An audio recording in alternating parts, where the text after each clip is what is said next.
आज हम क्लास 10 का चैप्टर 14 जेठीबाई पढ़ने जा रहे हैं। इसके लेखक दुलेराय कारानी है। दुलेराय कारानी का जन्म कच्छ जिले के मुंद्रा में हुआ था। कच्छ के प्रतिष्ठित साहित्यकार, कवि और लोक साहित्य के विद्वान शोधकर्ता दुलेराय कारानी की जन्म और मृत्यु की तारीख समान है। उन्होंने ब्लैक हिल्स ऑफ कच्छ पुस्तक का कारा डूंगर कच्छा जा नाम से अनुवाद किया। उन्होंने कई लोक कथाएं संग्रहित की हैं। उन्हें कच्छ के मेघाणी के रूप में जाना जाता था। उनकी लिखी पुस्तक कच्छ कलाधर एक ऐतिहासिक ग्रंथ है। उनके द्वारा रचित गांधी बावनी, सोनल बावनी और कच्छी संघर जैसी कविताएं भी उपलब्ध हैं। उन्होंने कच्छ के संतों और कवियों और कच्छ का लोक साहित्य जैसी कृतियां भी दी हैं। इस लोककथा में बताया गया है कि कैसे दीव में रंगाई का कारखाना चलाने वाली जेठीबाई ने पोर्टुगीज अर्थात पुर्तगाली सरकार के अन्यायपूर्ण कानूनों का सामना किया। उस समय जिन बच्चों के माता पिता नहीं होते, उनकी संपत्ति पोर्टुगीज सरकार द्वारा जब्त कर ली जाती थी और उन्हें खिड़सती अर्थात ईसाई धर्म स्वीकारने पर मजबूर किया जाता था। जेठीबाई ने अपनी बुद्धिमानी और उदारता से इस कानून को पराजित किया। इतना ही नहीं, वह पुर्तगाल जाकर रानी से मिलीं और अन्यायपूर्ण कानून को हटवाया। इस कथा में एक अशिक्षित महिला की संवेदनशीलता, आत्मसम्मान और सूझबूझ को प्रभावशाली रूप से व्यक्त किया गया है। आज से 1.5-2 सदी पहले ऐसा व्यक्तित्व होना हमारी सांस्कृतिक विरासत का गौरव है और यह इस लोक कथा के माध्यम से प्रकट होता है। कथा का प्रारंभ राव श्री भारमल जी के शासनकाल में मांडवी की खत्रियानी जेठीबाई की हिम्मत और सूझबूझ की यह घटना केवल कच्छ के लिए ही नहीं बल्कि समस्त भारतीय इतिहास में स्वर्णाक्षरों में अंकित है। अमावस्या की अंधेरी रात का घना अंधकार चारों दिशाओं में छाया हुआ था। आधी रात बीत चुकी थी। उसी समय सौराष्ट्र के दक्षिणी किनारे पर स्थित दीव बंदरगाह के रंगाई और बुनाई के एक कच्छी कारखाने में कच्छ का एक कामगार कानजी अंतिम सांसें ले रहा था। यहां उसका कोई घर-बार नहीं था। उसकी पत्नी पहले ही स्वर्ग सिधार चुकी थी। पेट पालने के लिए वह अपने इकलौते बेटे को लेकर मांडवी कच्छा के पाजू खत्री और उनकी धर्मपत्नी जेठीबाई के दीव बंदरगाह स्थित कारखाने में मजदूरी करने आया था। 10 साल के बेटे के साथ यहां आया कानाजी आज अपने 14 वर्षीय बेटे को हमेशा के लिए छोड़कर जाने वाला था। उसके रिश्तेदारों में केवल उसका इकलौता बेटा पमो और कुछ कारखाने के मजदूर थे। हां, कारखाने की मालिकिन जेठीबाई मां से भी बढ़कर थीं। सिर्फ कांजी के लिए ही नहीं बल्कि कारखाने के सभी मजदूरों पर वह मां जैसा स्नेह लुटाती थी। जेठीबाई पराये प्रदेश में पेट पालने आए मजदूरों की मां की कमी पूरी करती थीं। जेठीबाई ने कच्छ मांडवी से निकलकर दीव बंदरगाह पर रंगाई और बुनाई का एक बड़ा कारखाना स्थापित किया था। भारत के रंगाई काम के हुनर में कच्छ का योगदान हमेशा बड़ा रहा है। जाम रावल के समय में कच्छ से आए खत्रियों ने रंगाई की कला को निखारा था।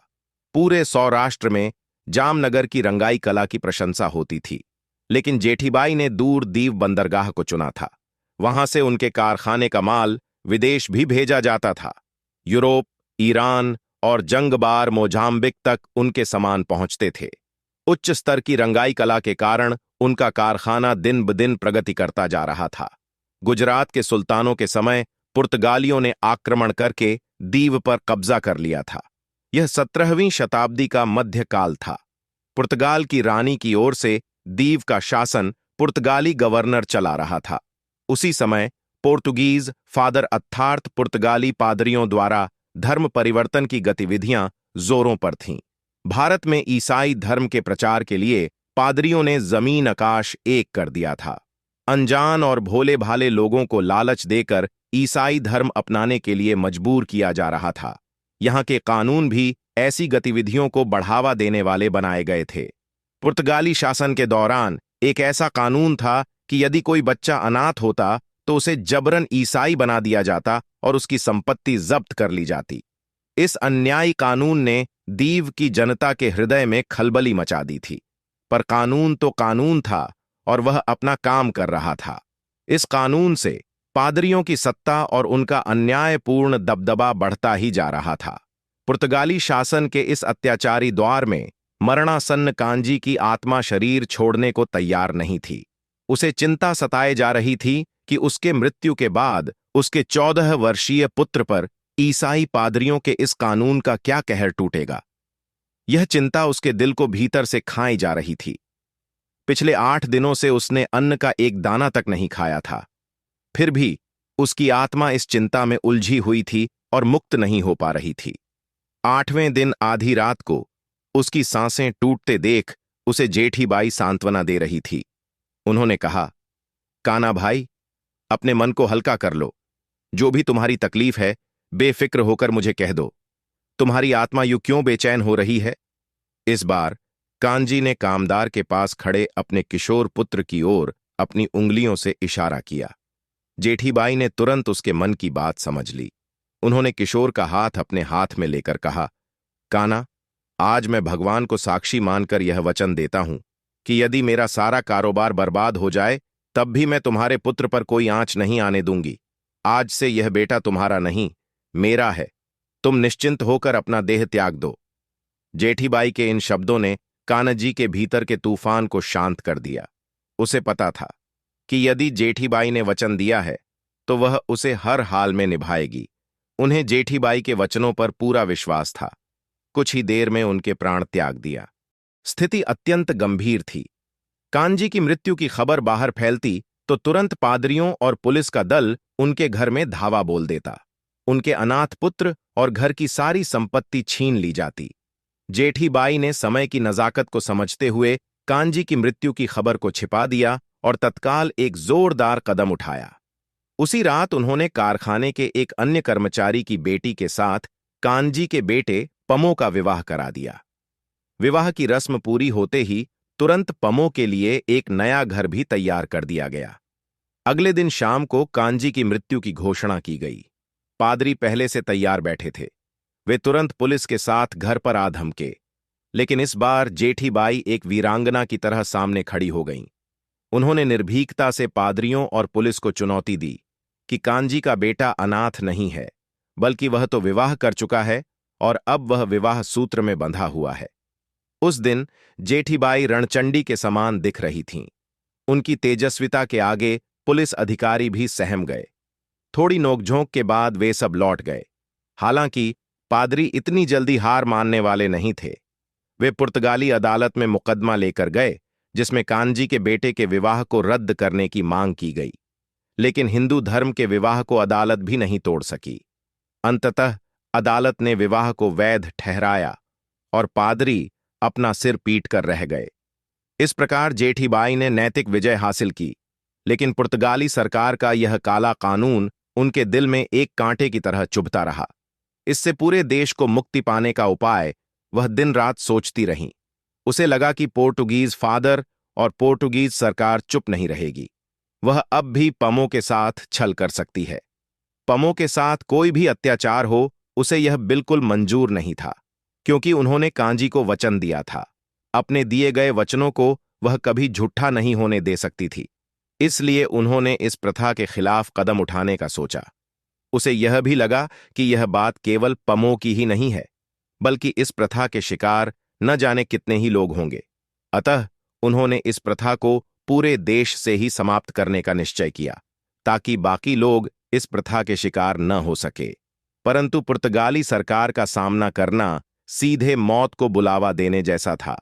ऐसे समय में जेठीबाई ने एक नया रास्ता अपनाया।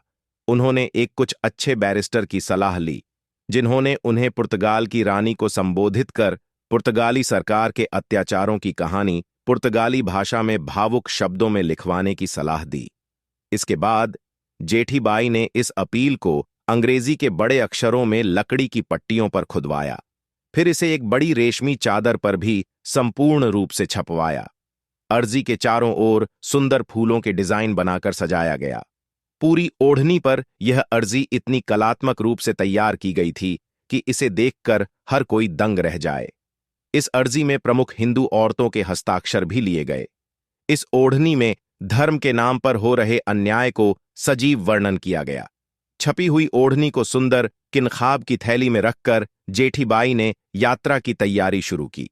दीव बंदरगाह से जहाज पर चढ़कर 2 हफ्तों के बाद उन्होंने पुर्तगाल की धरती पर कदम रखा। वहां पहुंचने पर जेठीबाई ने पुर्तगाल के गवर्नर के 2 वरिष्ठ अधिकारियों से मुलाकात की। उनमें से एक का नाम एंटोनियो मेलो द कैस्ट्रो था और दूसरे का नाम एनली कैस्ट्रो द राल।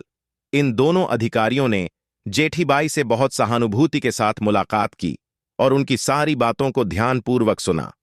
इस मुलाकात के दौरान जेठीबाई ने दिन के उजाले में हाथ में जलती हुई मशाल लेकर प्रवेश किया। इसका कारण यह बताया कि पुर्तगाली सरकार के राज्य में गहरा अंधकार है, जिसे प्रकाश की आवश्यकता है। इस प्रयोग ने दोनों अधिकारियों पर गहरी छाप छोड़ी। इन अधिकारियों ने उस समय की पुर्तगाल की रानी डॉन लुइसा से मुलाकात के लिए विशेष प्रबंध किए और जेठीबाई की अर्जी पर विशेष ध्यान देने की सिफारिश भी की। पुर्तगाल की रानी और जेठीबाई के बीच मुलाकात काफी लंबी चली। भारत की एक काली रंग की महिला से मुलाकात करते समय रानी ने बहुत विनम्रता दिखाई। जेठीबाई ने दिल खोलकर सारी सच्चाई बताई और भारतीय कला से सजी छपी हुई ओढ़नी रानी को भेंट की। ओढ़नी में बड़े अक्षरों में छपी अर्जी पढ़कर रानी आश्चर्यचकित हो गई। अर्जी की मार्मिक कहानी ने उसकी आंखों में आंसू ला दिए। सच में, एक स्त्री के दिल को स्त्री से बेहतर कौन समझ सकता है। रानी ने जेठीबाई की कलात्मक रचना और उनके साहस की सराहना की और अपनी कृतज्ञता व्यक्त की, और भारत में हो रहे इस पुर्तगाली शासन का अत्याचारी कानून उन्होंने अपने विशेष आदेश से रद्द करवा दिया। उस दिन से जेठीबाई की ओढ़नी, जिसे पांद जेठी कहा गया, वह इसी नाम से प्रसिद्ध हो गई। इस ओढ़नी के साथ ही जेठीबाई का नाम भी जुड़ गया। यह ओढ़नी भारत की एक अनोखी कृति मानी गई। रानी के आदेश का निर्णय एक ताम्रपत्र पर उतारा गया। यह ताम्रपत्र बहुत सम्मान और गौरव के साथ जेठीबाई को प्रदान किया गया। इसके अलावा जेठीबाई के सम्मान में हर सप्ताह उनके घर के सामने एक दिन बैंड बजाने का आदेश दिया गया। जेठीबाई के जीवन काल तक इस आदेश का पालन किया गया। जब भी पुर्तगाली अधिकारी उनके घर के पास से गुजरते तो जेठीबाई के सम्मान में अपनी टोपी उतार दिया करते थे। कच्छ मांडवी की एक अनपढ़ महिला जेठीबाई इस प्रकार अपनी दृढ़ता और प्रयासों से एक अद्भुत कार्य करके अपने नाम को प्रसिद्ध और अमर बना गईं। इस तरह के एनिमेटेड वीडियो को देखने के लिए वीडियो को लाइक करें, चैनल को सब्सक्राइब करें और बेल आइकन को दबा दें ताकि हमारी वीडियो आप तक सबसे पहले पहुंच सके। धन्यवाद।